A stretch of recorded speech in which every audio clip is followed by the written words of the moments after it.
जिसकी कोई वैलिडिटी ना हो, क्योंकि हम NSS, NCC, Bharat scout guide, इन चीजों से जब जुड़ते हैं तो इनका एक स्पेसिफिक पीरियड होता है। आपने श्री कृष्ण जी एक तरीके से ना दिल पे हाथ रख दिया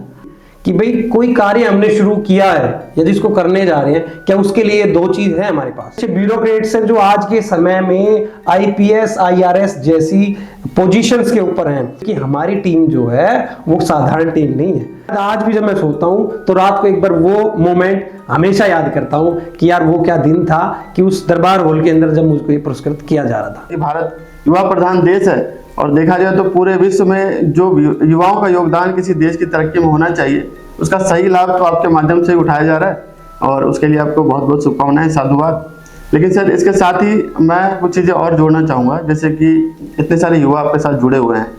तो इन युवाओं को जोड़ने के बाद ये निरंतर हमारे साथ कार्य करते रहें, समाज सेवा करते रहें और आपकी जो ऑर्गेनाइजेशन है वो और भी अधिक बढ़े, उसके लिए आप अपने काम, अपनी सेवाएं दे रहे हैं। लेकिन इसके साथ में ही आपके जो निजी जीवन है उस पर बहुत ज़्यादा प्रभाव पड़ता होगा, बहुत सारे त्याग करने पड़ते होंगे आपको भी, आपकी टीम को भी,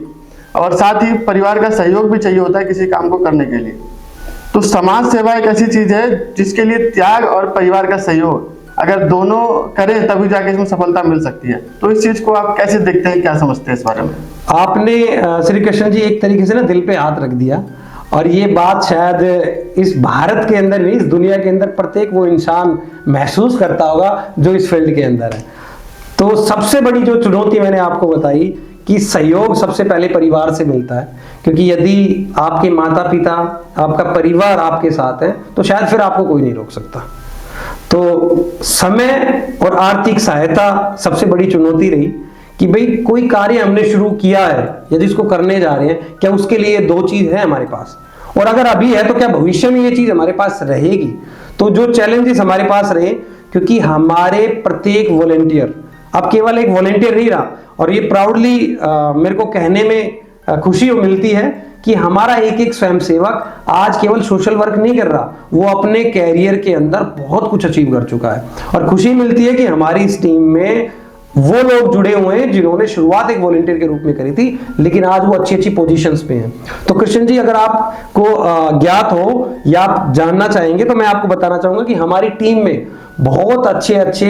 लीगल प्रोफेशनल्स निकले हैं, बहुत अच्छे अच्छे ब्यूरोक्रेट्स हैं जो आज के समय में आईपीएस, आईआरएस जैसी पोजीशंस के ऊपर हैं। यहाँ तक कि बहुत सारे जो हमारे कैडेट्स हैं, जो हमारे वॉलंटियर्स हैं, जिन्होंने काम किया हमारे साथ, और वो आज हरियाणा पुलिस के अंदर अपनी सेवाएं दे रहे हैं, दिल्ली पुलिस के अंदर अपनी सेवाएं दे रहे हैं, और यहाँ तक कि रिसर्च स्कॉलर भी है। ये विषय मैं हर बार इसलिए रखता हूं क्योंकि हमारी टीम जो है वो साधारण टीम नहीं है, क्योंकि उनके साथ वो जिद्दी लोग जुड़े हुए हैं जिनका लक्ष्य है कि हाँ, समाज के लिए कुछ करना है। तो सबसे बड़ी चुनौती तो प्रत्येक उन सदस्य को है जो अपने उस प्रोफेशन में रहने के बाद भी अपना समय इस सोसाइटी को देता है। तो दर्शकों, आपको थोड़ा और बता दें कि आगे जो वीडियो है वो और भी ज़्यादा इंटरेस्टिंग होने वाली है, क्योंकि हम सर से इस बारे में जानेंगे कि जब उनको राष्ट्रपति अवार्ड मिला तो उनको कैसा अनुभव हुआ, उसके बारे में भी जानेंगे, उससे संबंधित अन्य प्रश्न भी हमारे वो भी समझेंगे। साथ ही क्योंकि हमारा चैनल लीगल अवेयरनेस को लेकर के है, तो लीगल अवेयरनेस और सर के जो प्रोफेशन है, सर का जो काम है समाज को लेकर के, अपने प्रोफेशन को लेकर के, उसके बारे में भी काफ़ी सारे प्रश्न हैं जो कि काफ़ी इंटरेस्टिंग है, उसके बारे में भी जानेंगे। तो इसीलिए आप वीडियो के अंत तक बने रहें। सर, अब बात कर लेते हैं जो अवार्ड आपको मिला, राष्ट्रपति अवार्ड। ये कोई छोटी मोटी चीज़ नहीं है, जैसा कि हमने बताया कि 40 लाख एनएसएस के कार्यकर्ताओं में से केवल 30 कार्यकर्ताओं को ही इसके लिए सिलेक्ट किया जाता है और उन्हें इस अवार्ड से सम्मानित किया जाता है। तो सर, इसी को लेकर के पहला प्रश्न मेरा यही है कि जब आपको ये पता चला कि आपको ये अवार्ड मिलने वाला है तो आपके मन में क्या भाव आया और सबसे पहले आपने किसे फोन किया? देखिए, राष्ट्रपति पुरस्कार मेरे जीवन का सबसे बड़ा पल था, जिसकी सिर्फ घोषणा सुनने के बाद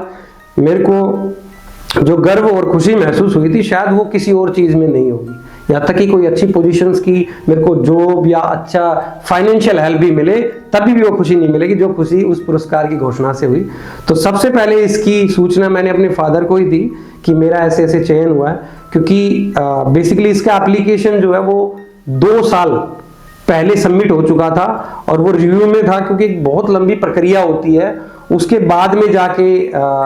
सिलेक्शन होता है, देश भर के युवा इसमें पार्टिसिपेट करते हैं जैसा आपने बताया, तो ये बिल्कुल सही बात है कि 40 लाख युवाओं में से पूरे भारतवर्ष से केवल 30 लोगों को ये पुरस्कार दिया जाता है। और मेरा चयन हुआ तो शायद उसको मैं शब्दों में तो बयान नहीं कर पाऊंगा, और ये मेरे लिए जितनी खुशी नहीं थी जितनी मेरे परिवार, मेरे समाज, मेरे इलाके और मेरे पूरे प्रदेश के लिए थी कि हाँ, कुछ अच्छी उपलब्धियां हमारे क्षेत्र में आ रही हैं। तो सर इसी को लेकर के एक प्रश्न और आ रहा है। ये जब मैंने सुना तो मेरे अंदर भी जिज्ञासा हुई कि जब ये अवार्ड मिलता है तो उसका क्या प्रोटोकॉल होता है, उसको थोड़ा बता सकते हैं क्या प्लीज?